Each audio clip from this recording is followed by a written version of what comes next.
I didn't know that. May God's peace and blessings be upon us all. The time has come for the people of God to speak to the people of God. God's holy word is a biblical perspective on the times and the events of today. And as we surge into the new year, coming fresh off of a presidential election, today's topic: Snoop Doggy Dog. It is roasting time. And even though I've seen a lot of information on social media, a lot of people are slamming Snoop. A lot of people are slamming the fact that he did go and perform at the inauguration for Trump. A lot of people are criticizing him because he currently said that anybody who voted for Trump was foolish or stupid. And at the same expense, he turned around and he performed for him at the inauguration. Um, my take on that is a little bit different. I think we'll come back and we'll do Snoop at the end. So let us dive into the other performers that were at the inauguration or at the crowning of America's new king. So, first off, what I would say to everyone is that we have entered a space in our world and in our life where we have taken entertainers or people who are celebrities and we are putting them on a pedestal where we believe that their opinion as far as things of politics and government and things of that nature, that those are the opinions that we should run with, as opposed to understanding that these people are exactly what their occupation says that they are. They are entertainers, which means that they are here to entertain. They are here to work for the money and entertain people. Because I remember initially back in the 70s, 80s, and 90s, and most people who did music before all the technology, social media, and all that came out, all the people that did music, they weren't really making money off of their label. They didn't really make money off of their record sales. The majority of those people were getting their money off of the shows. They was getting that show money, which is why a lot of artists at that point in time would have a year long tour book where they would see, 50 cities and try to go overseas because that show money is always good money. And most of the time, that show money was tax free money or, money that they could manipulate and really report whatever amount that they wanted to report.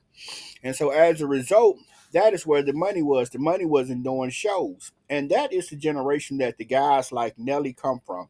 That's the generation that Snoop comes from.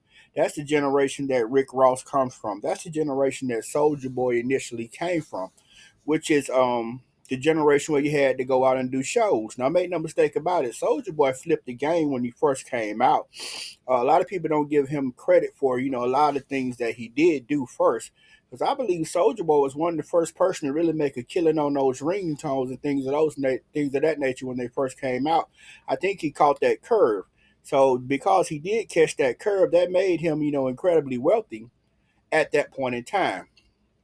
And so what I say to us today is that we are spending our time judging and bashing these entertainers because they perform for Donald Trump. They perform for a person that many people consider to be reprehensible. And I fully understand the anger that goes on in the culture, as we say. But my question to the culture is simply this: um, Did Snoop and Nelly and Ross and Soldier Boy, did they ever tell you to put this kind of accountability on them? I don't remember them ever telling us to put them on a pedestal. I don't remember them ever telling us that they should be our moral and mental compass. I don't remember them telling us that. But many people have different opinions on the subject, and I understand the anger that would come from these guys performing. But you see, here's my take on it. If we actually think about it, let us talk about Nelly. Hey, Nelly is an older entertainer at this point in time. Married. He ain't dropping no new albums. I'm sure he's still getting royalties and things of that nature, or getting money from whenever his songs are being played, or doing uh tours here and there. Because once you're an artist, once you're famous, you can always do those old school road tours until you essentially die. Because I myself personally used to love to see the old school R&B singers come around and do tours. I would always try to catch the blues tour or the soul review of things of that nature, so they can still do shows and make money, but they won't be making the amount of money that they are accustomed to making. And let us make no mistake about it, man, Nelly got babies on the way. Okay? Nelly got bills to pay. He got babies on the way. And for those of you that know, I'm sure many of us do know, man, diapers and formula, that stuff is expensive. So that is my take on Nelly. Nelly's not a politician. He's simply an entertainer. Baby milk, diapers, pull-ups, that stuff is expensive, man. That man need to get all the money that Trump is possibly passing out. So let us go to Rick Ross. Rick Ross moved into Atlanta. I don't know if he lives here full time, but I know that he bought that mansion that Holyfield used to own, which is a very expensive mansion. And if you think about it, Holyfield made so much money boxing, but the upkeep and the maintenance on that mansion within itself, he simply couldn't afford that, and he made buku money during his boxing days. And so I say to you, why should we judge Rick Ross? Okay? Rick Ross may simply be trying to pay his bills and keep his lifestyle afloat. He ain't dropping no new albums. Okay? I mean, I have seen situations where Rick Ross is doing car shows at his house and he's charging people admission to get in, charging for the cars to be there. I'm sure he's shooting videos and leasing that place out. Sure, he's trying to find a way for that place to pay for itself as much as it possibly can, because that is a very expensive place to upkeep. And I am positive that Donald Trump's money helped him incredibly with the upkeep of this property that he has that's right here in Fayetteville toward the end of College Park. So let us not judge Rick Ross. Because if we were just to take it back to the core, man, take it back to the streets, take it back to the natural foundation of where we all began, okay? When we all began back in the day before we became who we are now, or before some of us were saved, okay? It was a common saying back in the day with Nelly, I got to go get this money, okay, for people of our culture. So I agree with Nelly, because we used to always say back in the day, uh, baby need pampers, baby needs some food, baby needs shoes. So let us not fault Nelly. Rick Ross, hey, my rent got to be paid, my bills are due. Let us not fault Rick Ross. Soldier Boy. Let us not fault Soldier Boy. Because I want you to think about this as it pertains to Soldier Boy. You know, on a personal level, I don't really know Soldier Boy. But I remember that they used to talk about that he was this little kid that used to run around Capitol Homes back in the day. So I know he was affiliated here in Atlanta in some way, shape, or form. Now, everything that happened since he's grown up and became a grown man, the thing about him getting shot in the face with pepper spray by Charleston White, and him taking 20 goons to try to jump on a disabled guy, that's all him. But I want you to contemplate this. Soldier Boy is not making any more music. Okay, and I'm sure as he indicated to you all when he showed you the stack of money, Soldier Boy is strictly trying to get paid. And I mean, hey, what do we expect? Soldier Boy. You got a 40-year-old man who's still comfortable calling himself a boy. Hey, never send a boy to do a man's job. Never send a boy and have expectations on him. Boys cannot handle the expectations that you put on men. He is a soldier boy. And let us not forget that. So let us address Snoop Dogg. And when it comes down to Snoop Dogg, it kind of pains me to have a negative aspect or a negative take on Snoop Dogg. Because I remember back in the day, Easy E, the NWA crew, you know, I remember Dr. Dre with the Watcher, when he said, we started this gangster thing, and this is the thanks I get. I remember all of that stuff. I remember Snoop Dogg, what is my name? I remember Snoop Dogg, nothing but a G thing. I remember all of those things. Of course, I was living a totally different life then because I was younger, but I remember all of those things.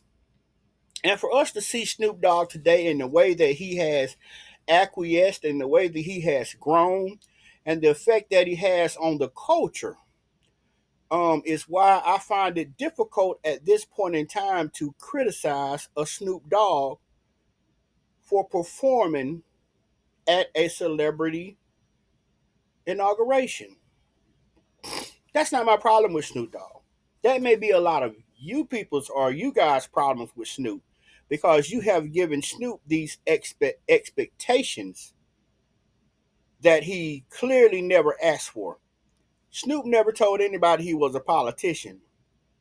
And I'm thinking that we are pressuring and putting political standards upon a man who never asked for those. You see, I will not do that to Snoop.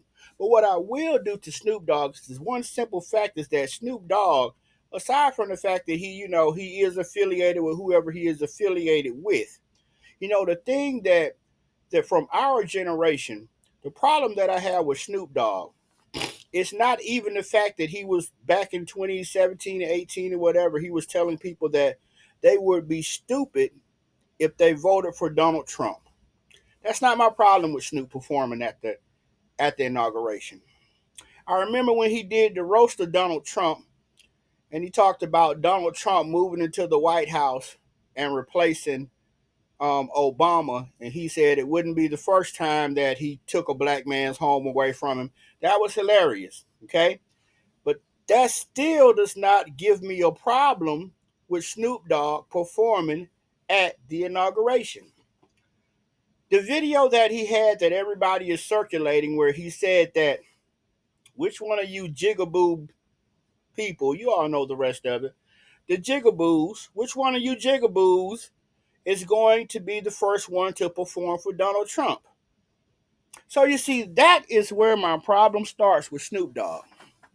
Because you initially jumped out and said that the Jigaboos, who was going to do it, and you insatiably said that you would be roasting that person, whoever did it. You would be roasting that person. So my problem with Snoop is not that he performed at Donald Trump's inauguration. My problem with Snoop, it's not that he has turned around and released this video. I wasn't there for Trump. I was there for this person. I was there for that person. I was there for this, that, and the third. Because anytime you feel a need to explain yourself about a situation, then you know that you are in error.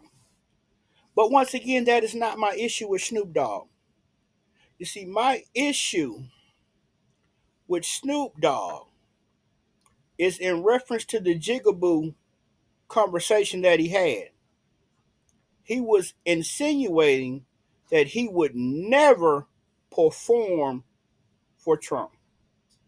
And so, what that means is simply this: the generation that Snoop grew up in, the generation that I grew up in, and I'm younger than Snoop, word was bond. Word is bond. If I give you my word, I will follow through on the word that I gave you.